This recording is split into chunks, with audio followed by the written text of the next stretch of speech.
If you are what's considered a true dom, help me understand what the hell it even means.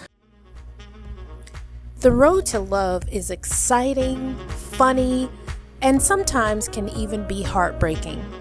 But in the end, it'll all be worth it. Join me on my journey to love.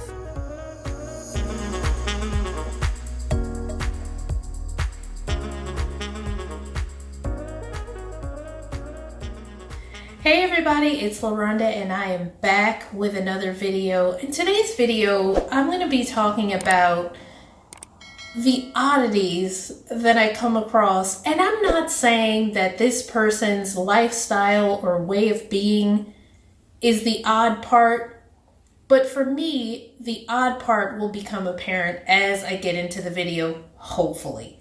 All right, so the other day, so on like Wednesday, let's put the start date of this conversation with this man that I met on Bumble on Wednesday.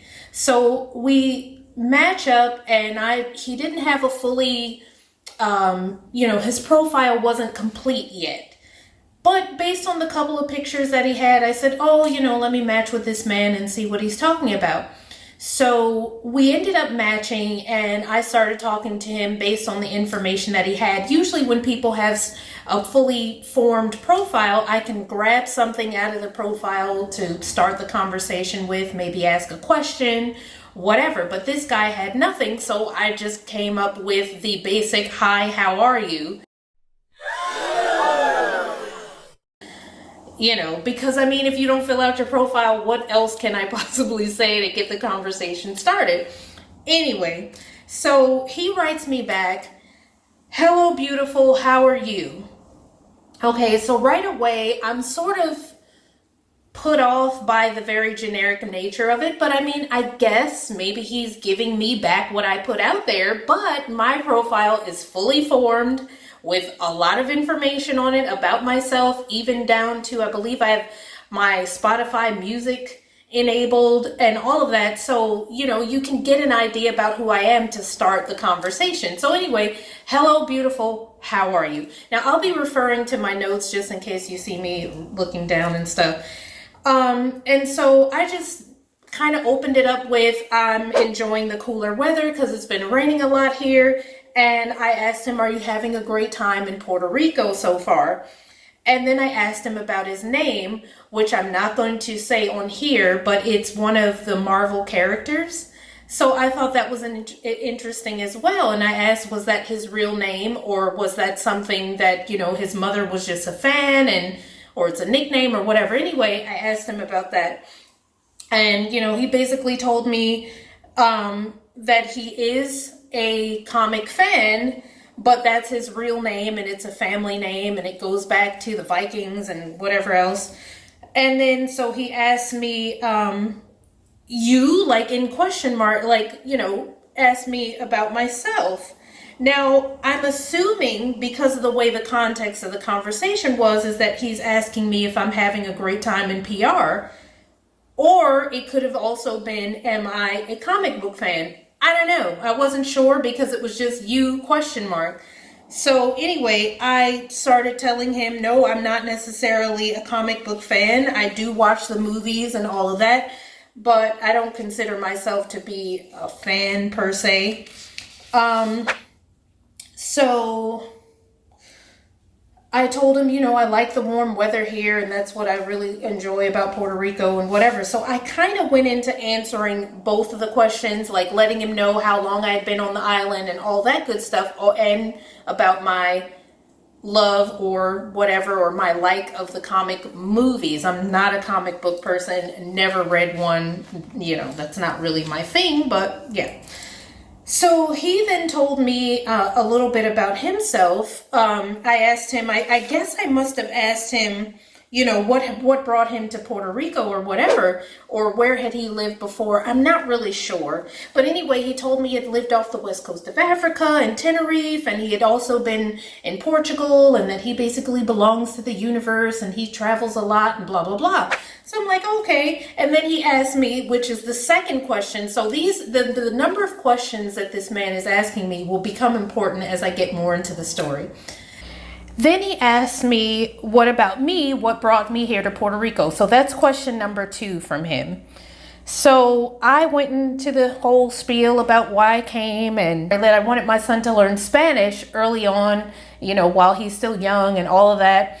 And also just wanted to get out of the cold. I mean, I don't always give everybody the details of my son's father and wanting my son to be able to speak Spanish, to have a relationship with his dad. I mean, I feel like that's not a first time meeting conversation. That's more of let's talk about that on the date. So I just told him, I wanted my son to learn Spanish and I wanted to get out of the cold, which is both very true for the reason why I moved here. And then I went on to tell him, I've never been to Africa, but I really want to go in 2022 and that I'd love to go to Ghana and I want to go on a Kenyan safari and all this stuff. So I told him all of that. And I complimented him on the existence that he lives, where he gets to travel around a lot. And, I think that's cool. I'd like to get to the point in my life where one day I can just pick up and travel whenever I want and not have to worry about anything.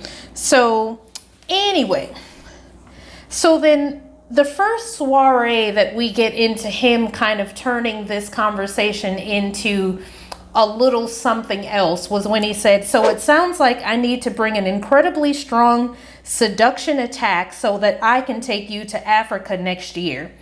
Now, the weird and not weird, but the thing about this that starts moving this conversation in a direction that I think is going, for me, downhill is the seduction attack. Because for me, that's his first push to turning the conversation into what I consider to be a sexual territory. Because you could say anything other than a seduction attack. He could have said, oh, this is, the perfect time for us to really get to know each other. So maybe we can make a trip to Africa together next year, or something like that. But this whole seduction thing was first red flag. So then I said, that's what it sounds like, yeah. Is your seduction game turned on or tuned up? Which was probably my bad, because the whole connotation behind being turned on was probably a bad thing for me to say, especially so this could be, me sort of opening the door, but you'll see later on that I've tried to close this door many times. Okay, and so he said, it's unimaginable if you're the one. And I asked, are you looking for the one? And he says to that, I must admit to many flaws. I'm true dom and have been for 15 years. It's not a thing to do, but rather who I am. Additionally, obviously, I travel extensively. And then he answered, I am, I guess, to the question of looking for the one. So, okay, this whole true dom thing.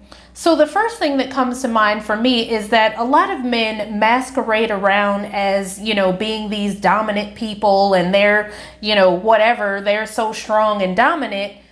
But when you really meet them, they're like pussycats and, this dom persona or whatever they're trying to put across.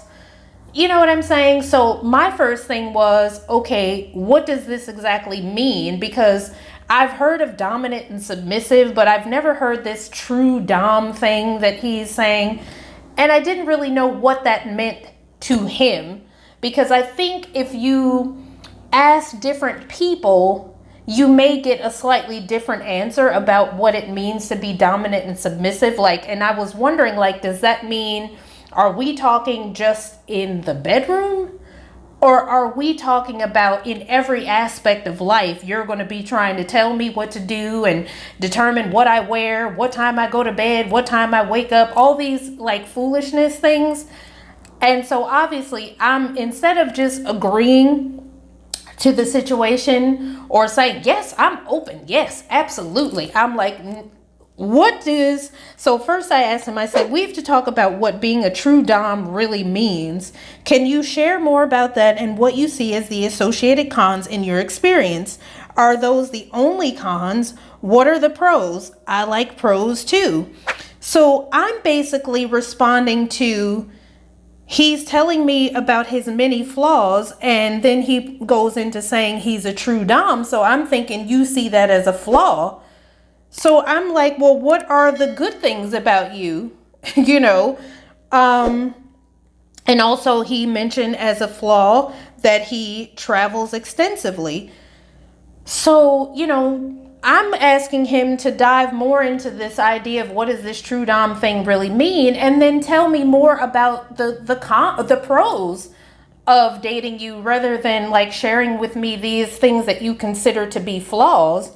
So instead of him taking that as an opportunity to tell me more about himself and like benign things about himself, and I mean, by benign, I mean non-sexual things. So he goes into, okay, the pros are that at any time, I may choose to tie you down, blindfold you, and give you hours of over and over again against your will in unmentionable ways.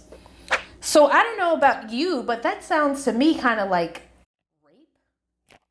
Because if it's number one against my will and you're doing it for hours, for me, even if I was consenting to something like that, it wouldn't be to a man that I've only started talking to today.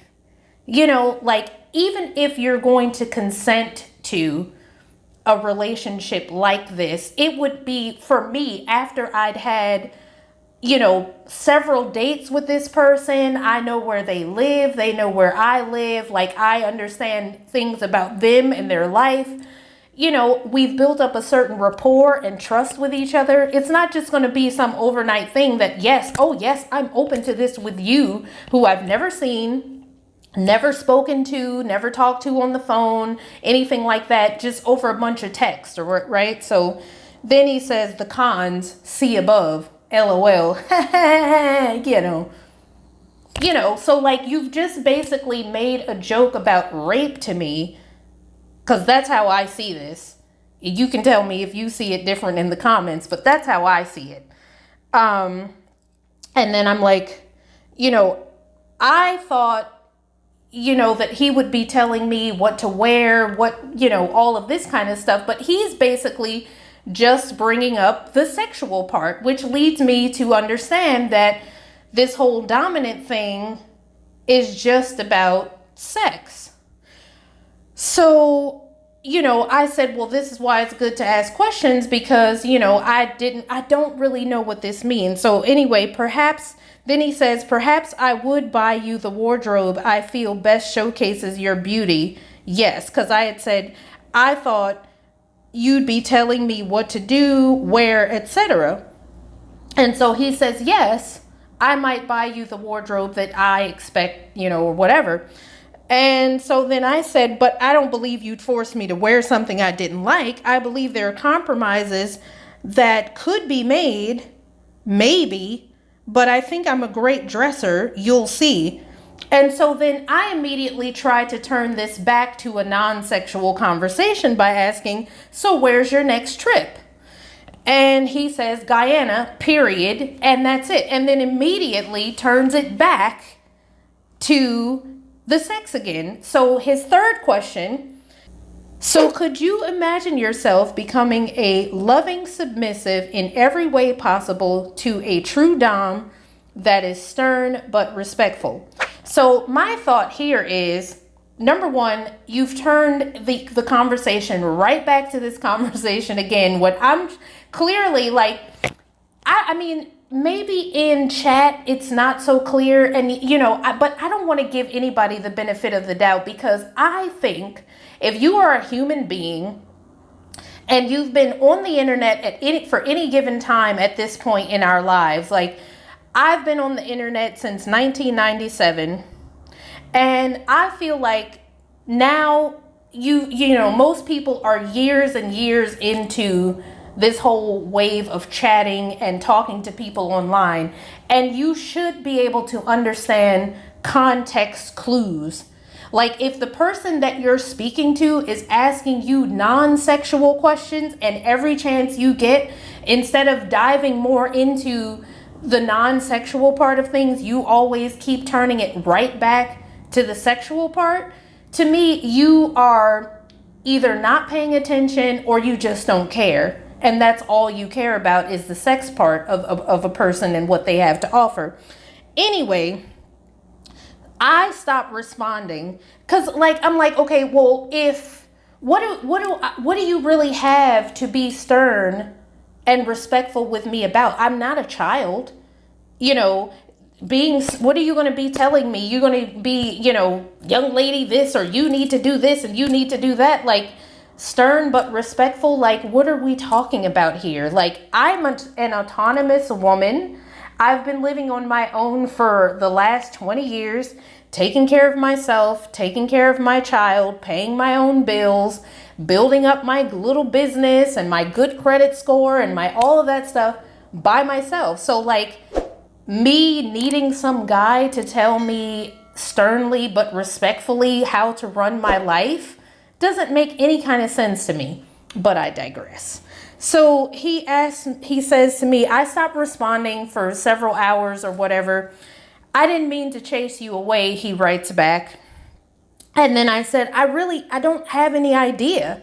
I don't know whether I would be able to be involved in something like this. I've never been involved in anything like this. I'm open to exploring different things about sexuality or whatever. But when it comes to stuff like this, I'm leery, and I'll get into why in a bit. So he wrote back, that he didn't mean to chase me away. And I said, I'm still here. And he said, good girl, which was another red flag because I'm not a child. And it was like he was, doing this thing. I guess this part of his domination or whatever is treating me or mentioning something like as if I'm a child. So for me, it was just another red flag. And I said, you'll have to be patient with me on that one and be willing to test the waters. I'll let you know what I think afterwards. And so anyway, he said, and for the record, I believe you're worth the wait. And I said, I can agree with you on that. So, and then I asked him, when do I get to meet you? And he mentioned that he would be back from his trip later this month. So, I'm like, okay. So then he asked me questions 4, 5, and 6. So tell me about your schedule, your work, where are you located? And yes, when can I see you? So I just basically told him, all about me and what I do and all that kind of stuff. And I also told him I'll be on vacation here until January 4th. So I'll have, some time to meet up if he wants to. And he says, let's negotiate. And then he turns around and says, we'll belong to the universe and you'll belong to me, which was another uncomfortable thing. It's just uncomfortable. Okay. So then I said, okay, holler at me when you get back from the universe. Ha ha ha. In the meantime, we'll keep talking. Then he says, I'll be picking out your collar. It's like you're still trying to push and force the issue on something with someone you don't know. Literally, it is the same day. This is the first day that the conversation has started. He hasn't met me in person. All he's seen of me is pictures, and he only has these chats, right?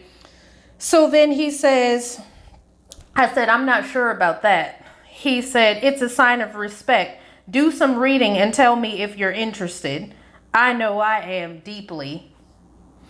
Okay.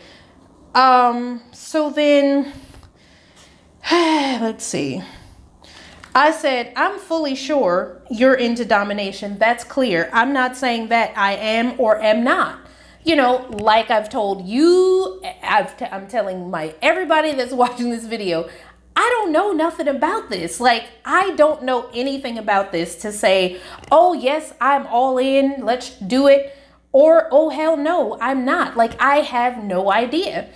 And because of the open nature of who I am, I was okay. And so anyway,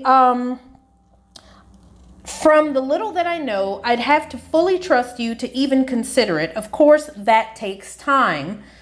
So if you're willing to take time to get to know me on a deeper level, anything is possible. It won't be overnight, maybe, but if you're willing and patient to put in some effort, we could make it to the moon. You never know. Like, you just don't know. So he says, I couldn't agree more. I want you. You know, and where this is weird for me is that we've been chatting only online. And it's like people completely overlook the fact that it's one thing to like somebody that you've never met, you know, and enjoy the conversation. But like, to me, you know, I feel like it's been exhibited throughout this conversation that I was not comfortable with the topic of domination. So I don't really see how he could be enjoying the conversation. I know I certainly wasn't, especially as every time I'm trying to turn this conversation to a let's get to know each other outside of sexuality and bedroom stuff, he turns it right back. So like, I don't understand how he could have been actually enjoying the conversation.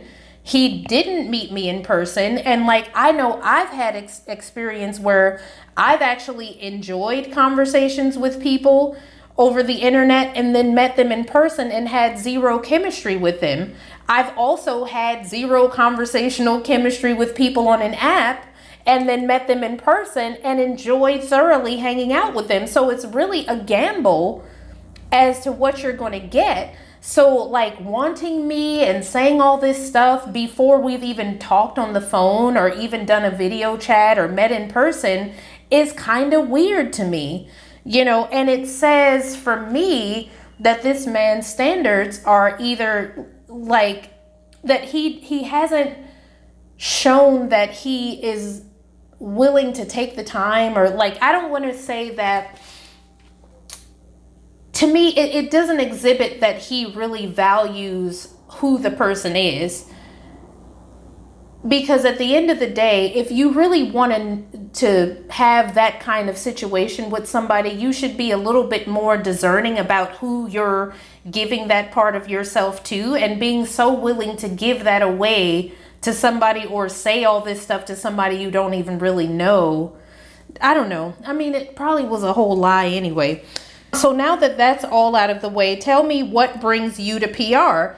Again, me trying to take the conversation back out of the sexual, right? And then so he tells me he's here about crypto and blah, blah, blah. And, you know, all whatever stuff he's doing with crypto. And then he says, side note, load up on Bitcoin now, hint, hint. And I said, okay, don't judge me that I have no idea how. And then I said, I know I have to get a wallet. Now, in my mind, this was opening the door for him to share with me, you know, his expertise about this thing that he claims that he's here to work on. You know, oh, here's like, it was opening the door for, here's how to get a wallet. Here's what you need to do, blah, blah, blah. But of course, he didn't take that. He didn't take it at all. He says, I say, we never judge each other because I can see us becoming very extreme in many ways. You know, so whatever. So instead of taking it back, he then goes on into saying, so do you have any dark fantasies I should know? Zero judgment. Any fears in the bedroom? Concerns?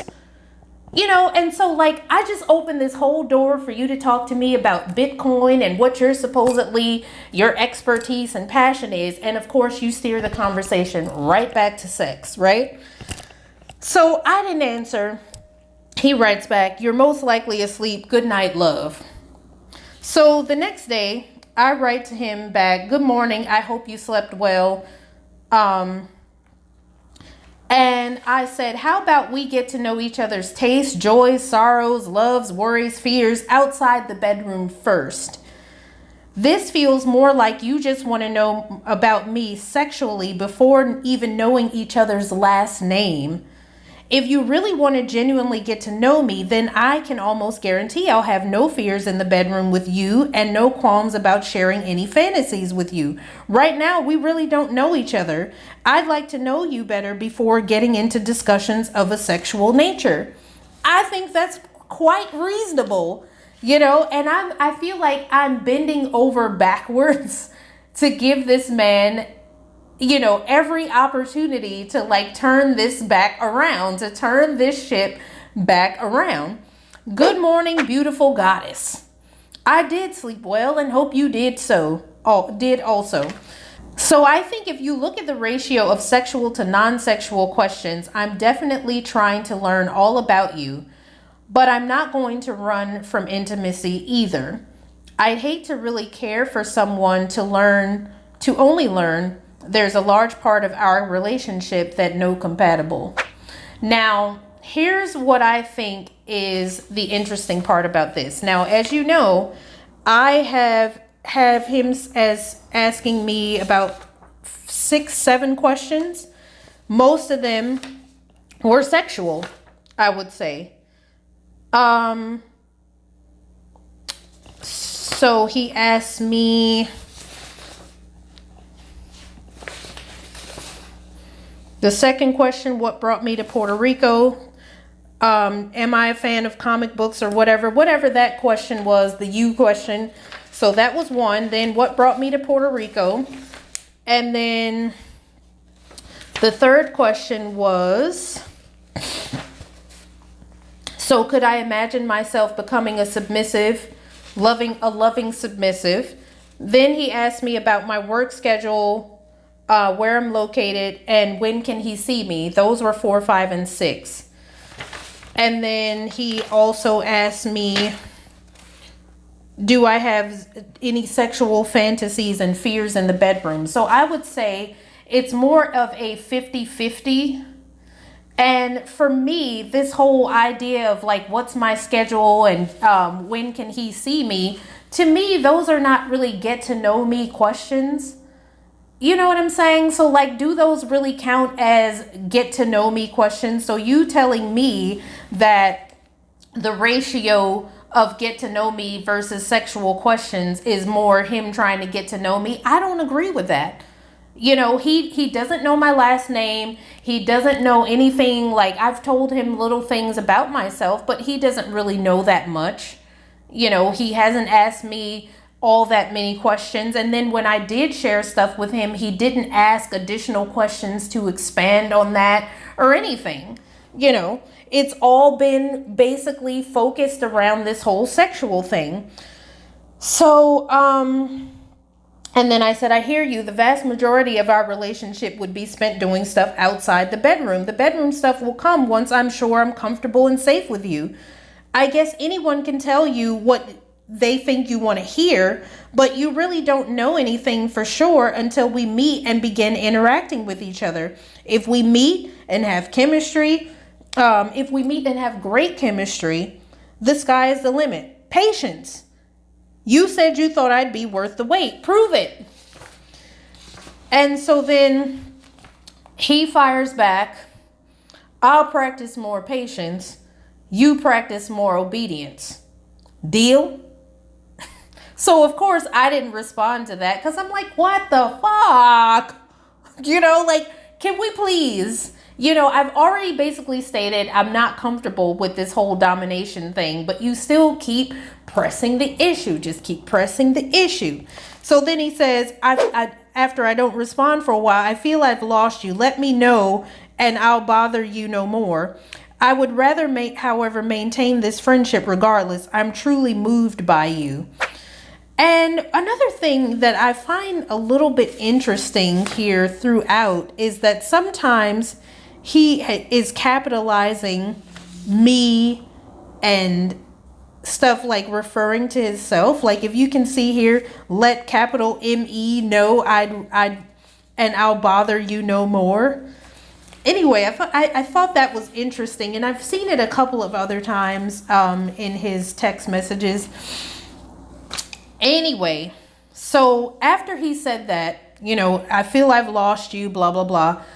So I decide, okay, I'm going to give this one last effort to share with this man why I am so not comfortable with this whole thought process or idea of this dominant, submissive type thing.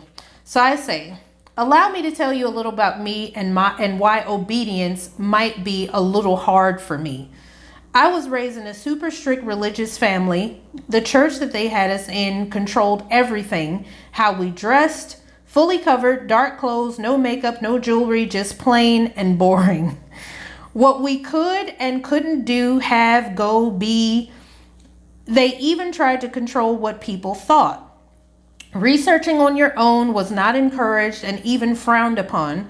Of course, as I got older and started becoming a woman, the noose tightened, so to speak. Now, what I mean by that is, like, I remember being, constantly told my clothes were too tight because I'm more of a curvy, especially like in the hips.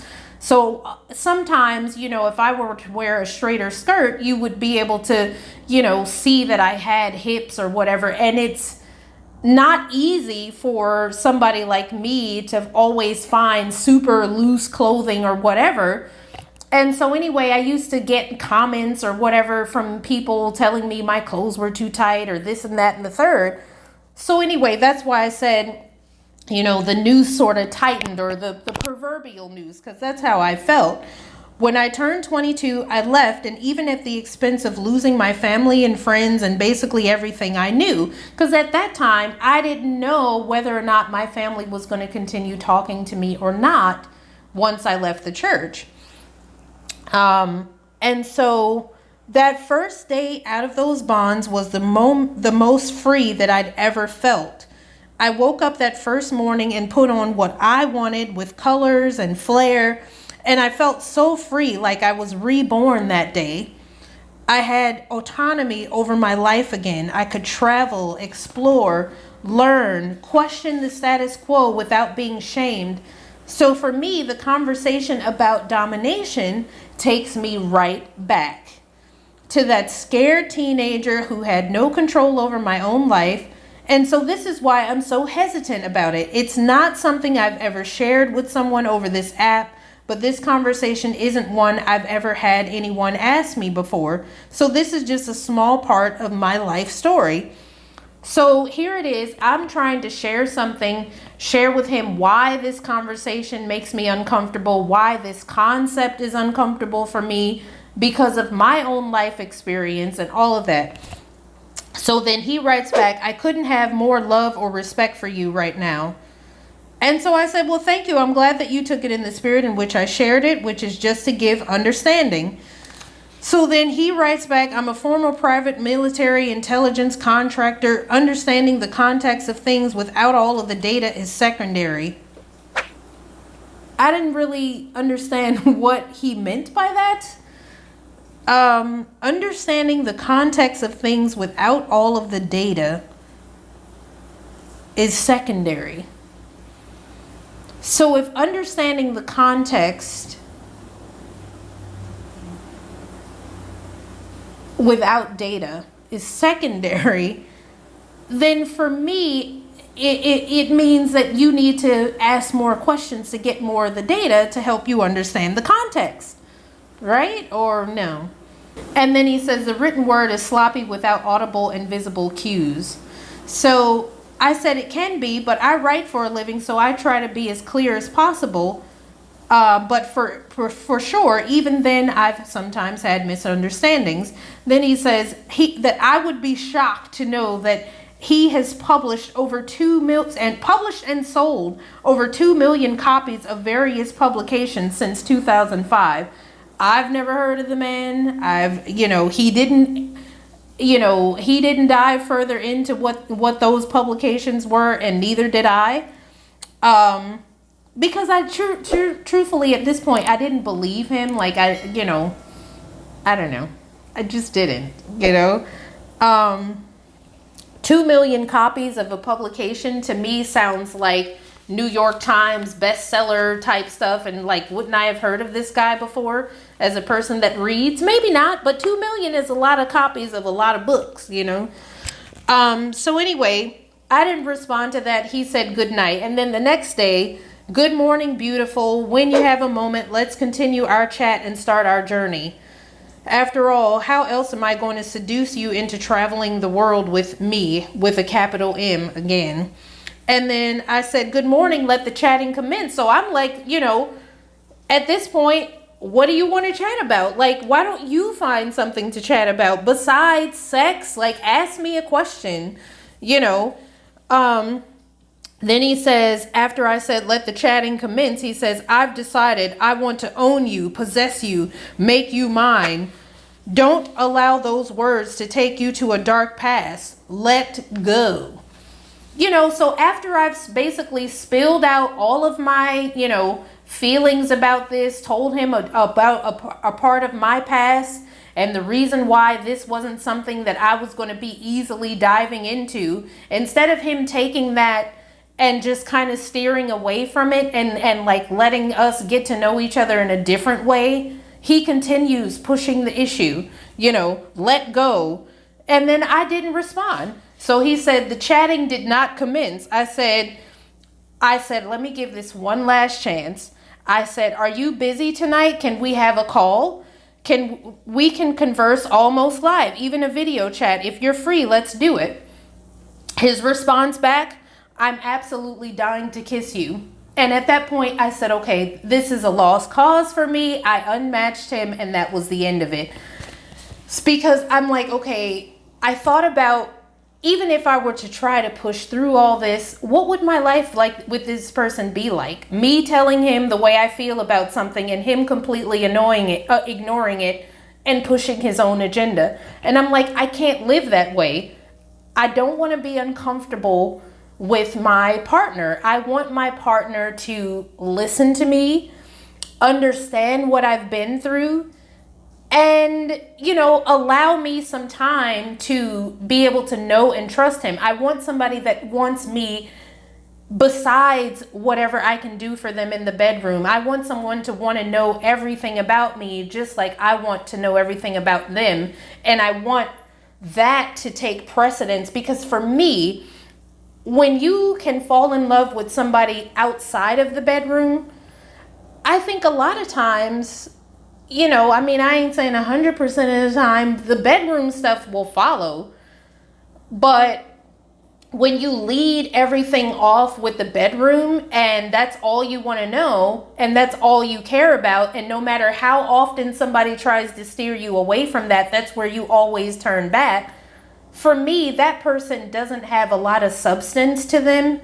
And it's certainly not somebody that I'm interested in, because the emotional intelligence doesn't seem to be there. The understanding of context clues that somebody's giving off. Like, you don't need to necessarily see somebody in a chat visually to see that they are trying to steer you away from the topic that you're talking about, or they continuously change the subject to something else more benign. You know what I'm saying? So anyway, I don't know what men are thinking sometimes. I don't understand some of them.